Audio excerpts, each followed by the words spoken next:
बाहर बारिश हो रही होती है और काजल अपनी भाभी का गृह प्रवेश करवाने के लिए आरती की थाल सजा रही होती है। तो वहीं जब शांति चावल से भरा कलश दरवाजे पर रखती है तो सपना गाड़ी से उतरती है और उसका ड्राइवर छाता लिए उसके पीछे पीछे चल रहा होता है। ये सब देख दरवाजे पर खड़ी दादी सास आशा मुंह बनाते हुए बोलती है, इस गरीब घर में अमीर घर की लड़की लेकर आए हैं, टिक भी नहीं पाएगी। ये 10 नखरे होंगे इसके। माँ जी और कर भी क्या सकते थे, दोनों एक दूसरे को पसंद करते थे। अब शांति अपने बेटे बहू का गृह प्रवेश करवाती है और बहू को उसके कमरे तक ले जाती है। कुछ ही देर में पूरा परिवार बाहर अपने कमरे में जमीन पर बिस्तर लगाकर सो जाता है और अमित खाट पर बिस्तर लगाकर सपना से कहता है, सपना तुम इस खाट पर सो जाओ, खाट बहुत छोटी है, 2 जने नहीं सो सकते, इसलिए मैं जमीन पर सो जाऊंगा। अमित के बोलने पर सपना चुपचाप खाट पर लेट जाती है और उसे खाट पर नींद नहीं आती और उसे अपने मायके के मुलायम मखमली बिस्तर की याद आती है। तूने अपने पापा से जिद करी थी ना, देख आज वो ही तेरे लिए नया गद्दा लेकर आ गए हैं और ये बहुत मुलायम और मखमली है। इस पर सोने से तेरे शरीर में दर्द नहीं होगा, इस पर लेट कर देख। हाँ माँ, ये गद्दा परफेक्ट है, आज तो मैं आराम से सोऊंगी। अपने मायके के दिन याद करके सपना सोने की कोशिश करती है, पर आधी रात को सपना के कमरे की छत टपकने लगती है और बारिश की कुछ बूंदें उसके ऊपर आती हैं, जिस वजह से उसकी आंखें खुल जाती हैं। अमित उठो, देखो मेरे ऊपर पानी की छींटें आ रही हैं। बाहर बारिश हो रही है, शायद इसी वजह से छत में सीलन आ रही है।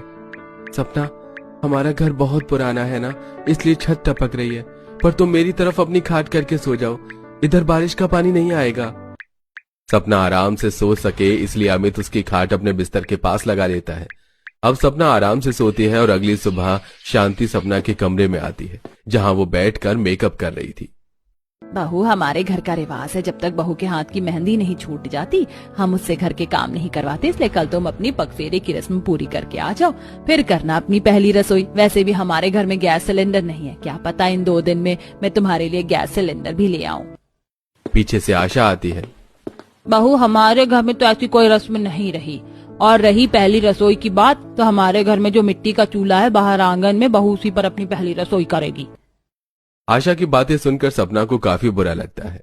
अगले दिन सपना अमित के साथ अपने मायके जाती है, जहां उसकी माँ अपने कमरे में बैठाकर उसके ससुराल के बारे में पूछती है। मेरी बेटी कितने नाजों से पली बढ़ी और ऐसे गरीब घर में शादी कर ली।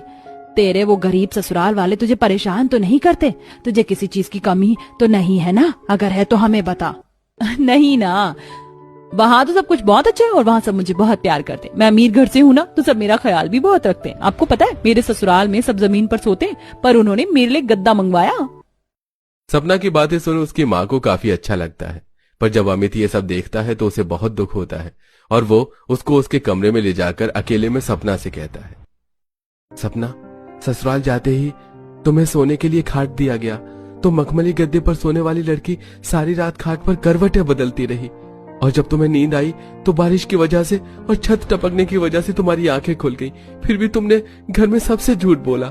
अब जो है जैसा है वही मेरा ससुराल है, मैं अपने ससुराल की बुराई नहीं कर सकती, और वैसे भी वहाँ सब मुझे बहुत प्यार करते हैं। और रही दादी सास की बात, तो एक दिन में उनका भी दिल मैं जीत लूंगी और उन्हें साबित करके दिखा दूंगी कि मैं उनके घर में एडजस्ट हो सकती हूँ।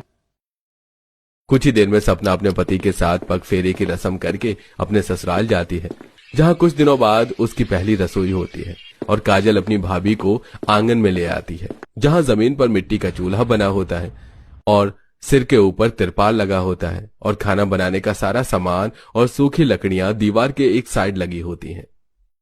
भाभी, यही आंगन में मिट्टी का चूल्हा ही हमारी रसोई है। मैं आपकी मदद नहीं कर पाऊंगी वरना दादी बहुत नाराज होंगी। अब आपको अकेले अपनी पहली रसोई करनी होगी। कोई बात नहीं काजल, मैं सब संभाल लूंगी। अब काजल वहां से चली जाती है और सपना सूखी लकड़ियां लेकर जैसे ही चूल्हा जलाने के लिए बैठती है, तेज आंधी तूफान चलने लगता है, जिस वजह से वो बार बार चूल्हा जलाती है और चूल्हा बुझ जाता है।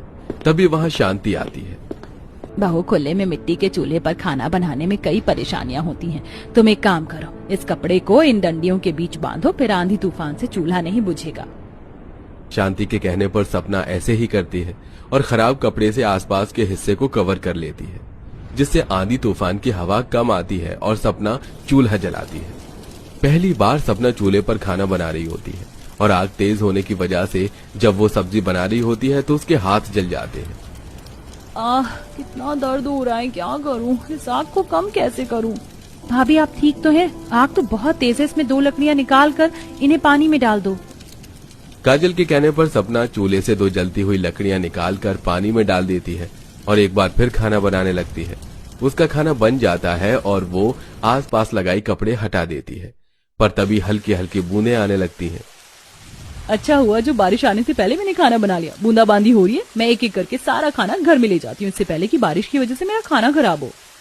सपना सारा खाना एक एक करके अंदर घर में ले जाती है, पर क्योंकि रोटी खुले में होती है इसलिए ऊपर की 2 रोटी गीली हो जाती है। पर सपना ऊपर की वो रोटियां हटा देती है। कुछ देर में जब पूरा परिवार खाने को बैठता है तो वो सभी सपना की तारीफ करते हैं। भाभी आपकी पहली ही रसोई में इतनी तेज आंधी तूफान चली, बारिश हुई, पर फिर भी आपने खाना बहुत अच्छा बनाया है। माँ जी अब क्या कहती हैं आप? पहली रसोई तो 2-4 आइटम बनाकर ये खुद को साबित थोड़ी ना कर सकती है कि ये हमारे घर में एडजस्ट हो जाएगी। वो तो जब ये यहाँ रहेगी तब पता चलेगा। और रही खाने की बात, तो खाना इतना भी बुरा नहीं है। मैंने सोचा नहीं था अमीर घर की लड़की हम जैसे गरीब घर में इतनी परेशानियों का सामना करके अपनी पहली रसोई भी कर पाएगी, वो भी मिट्टी के चूल्हे पर। आशा मनी मन सपना की तारीफ करती है, पर किसी के सामने जाहिर नहीं होने देती। इसी तरह 2 दिन बीत जाते हैं और बेचारी सपना आंगन में मिट्टी के चूल्हे पर ही खाना बनाती है। और जब खाना बन जाता है तो शांति के साथ आशा आती है और उसे ढेर सारे कपड़े धोने के लिए देती है। खाना तो तुमने बना लिया, अब कपड़े धोकर दिखाओ, वो भी हाथों से। हमारे यहाँ वॉशिंग मशीन तो नहीं है। कोई बात नहीं दादी सासू माँ, मैं धो लूंगी। मुझे कपड़े धोने नहीं आते, कैसे करूंगी मैं? इतना कहकर सपना कपड़े उठाती है और नलके पर लेकर जाती है। पसीना धूप से परेशान वो नलका चलाती है और फिर हाथों से रगड़ कर कपड़े धोती है। और ये सब आशा छुप कर देखती है। जैसे जैसे कपड़े धोकर सुखाकर वो अंदर जाती है, फिर तेज हवा चलती है और कपड़े गंदे हो जाते हैं। अब सपना बेचारी उन्हें फिर धोती है। जहां सपना परेशान थी वहीं आशा उसकी लगन देखकर खुश थी और आखिरकार उसके कपड़े सूख जाते हैं। इसी तरह कुछ दिन बीत जाते हैं और अब रसोई के साथ साथ सपना को घर की बाकी जिम्मेदारियां भी दी जाती हैं। सास उसे 1000 रुपए पकड़ाती है और खाट पर बैठी दादी सास उसे 1000 रुपए में ही महीने भर का राशन लाने को कहती है। तो सपना 1000 रुपए और थैला लेकर राशन की दुकान पर जाती है और 1000 रुपए में महीने भर का राशन लाती है। देखिए दादी सासू माँ, मैं सारा राशन ले आई और ये 50 रुपए भी बच गए। मैं सस्ता और अच्छा सामान लाई हूँ, देख लीजिए। इतना कहकर सपना कमरे में चली जाती है और दोनों सास मिलकर सामान देखती हैं। जहां शांति खुश होती है वहीं दादी सास हैरान हो जाती है। वहीं कमरे के दरवाजे से ये सब सपना देखती है और मन में कहती है, भला हो उस औरत का जिसने मेरी मदद की। अब तो दादी सासू माँ मुझे अपना लेंगी। बारिश में मिट्टी के चूल्हे पर पहली रसोई, फिर ढेर सारे कपड़े धोकर और 1000 रुपए में राशन लाकर सपना ने दादी सास को थोड़ा बहुत तो इम्प्रेस कर लिया था। पर अभी तक उन्होंने सपना को अपनाया नहीं था, इसलिए वो कोशिश करती रहती है और बारिश से लड़कर मिट्टी के चूल्हे पर खाना बनाती रहती। पर आज जब सपना खाना बनाने के लिए जाती है तो बहुत तेज बारिश होने लगती है और बारिश से बचने के लिए सपना अमित से कुछ बड़ी पन्नी मंगवाकर तिरपाल के नीचे एक टेंट बनाती है, जिससे पानी अंदर नहीं आता। कर लिया मैंने बारिश से बचकर खाना बनाने का जुगाड़। अब मैं आंगन में लगे इस टेंट में आराम से खाना बना सकती हूँ, पर सामान रखने की कोई जगह नहीं। सारा सामान जमीन पर होता है और बारिश की वजह से जमीन पर पानी जम जाता है। जमीन पर जमा पानी देख सपना खड़े होकर आसपास देखती है और उसकी नजर 2 खराब लोहे की टेबल पर पड़ती है, जो उसके एक पड़ोसन के घर के बाहर होती है।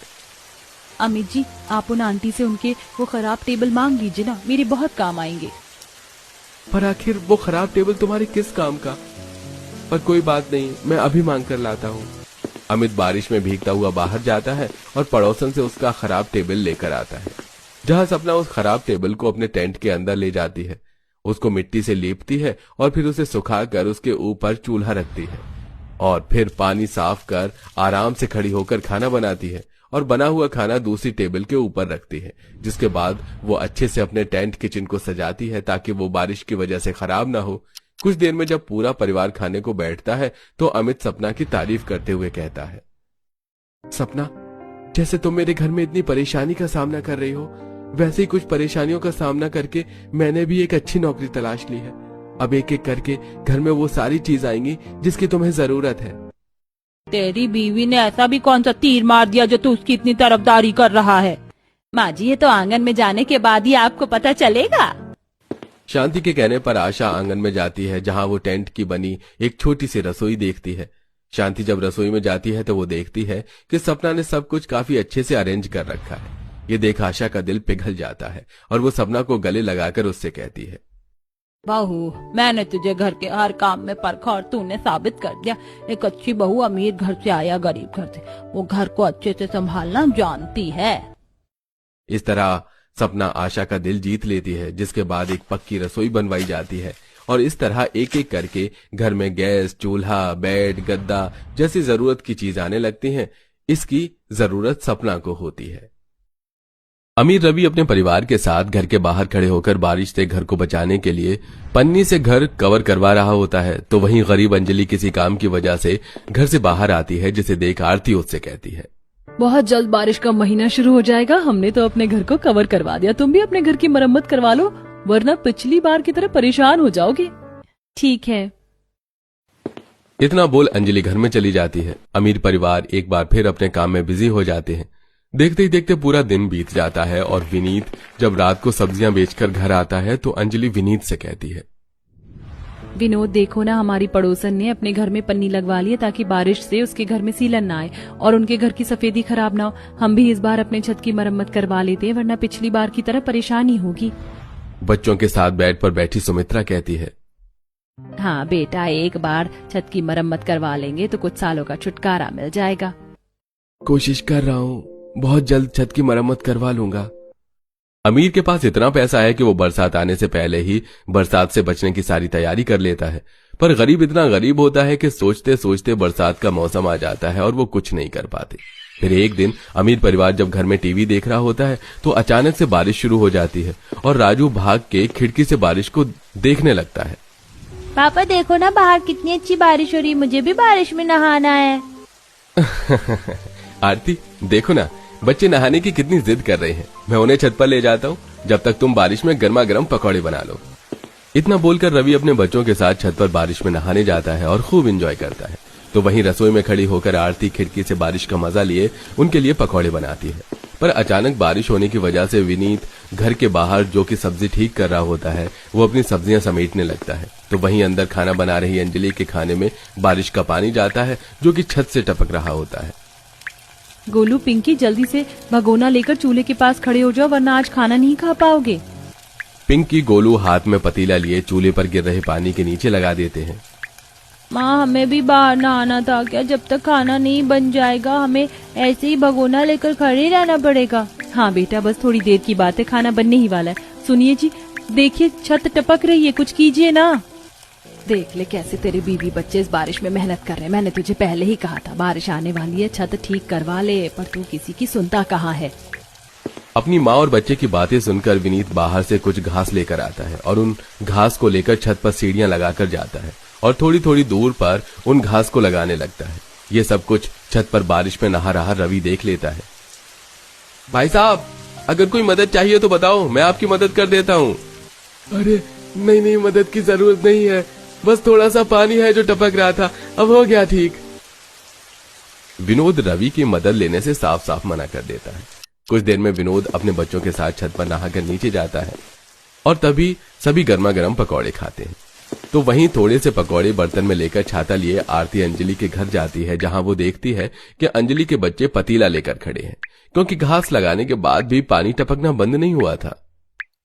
अंजलि, मैंने तुम्हें पहले ही कहा था बारिश आने वाली है, छत की मरम्मत करवा लो। देखो मासूम बच्चे कैसे पतीला लेकर खड़े। अगर हमारी कोई मदद चाहिए तो हम तुम्हारी मदद करने को तैयार हैं।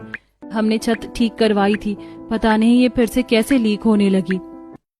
एक बार फिर अंजलि आरती की मदद लेने से साफ मना कर देती है। इसी तरह कुछ दिन बीत जाते हैं और एक रात तेज आंधी तूफान चल रहा होता है। गरीब परिवार अपने घर में आराम से बिस्तर लगाकर सो रहा था, तो वहीं अमीर परिवार सोने की तैयारी कर रहा होता है। तभी अचानक से तेज बारिश होने लगती है। अरे बहू रवि, देखो बाहर कितनी तेज बारिश हो रही, कितना अच्छा लग रहा है रात का मौसम।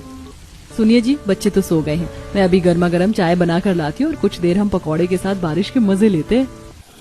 इतना बोलकर आरती रसोई में जाती है और चाय पकौड़े बनाने लगती है। तो वहीं गरीब परिवार जब सो रहा होता है तो सुमित्रा के शरीर पर कुछ बूंदें टपकती हैं और उसकी आंख खुल जाती है। तो वो देखती है कि उसके घर की छत टपक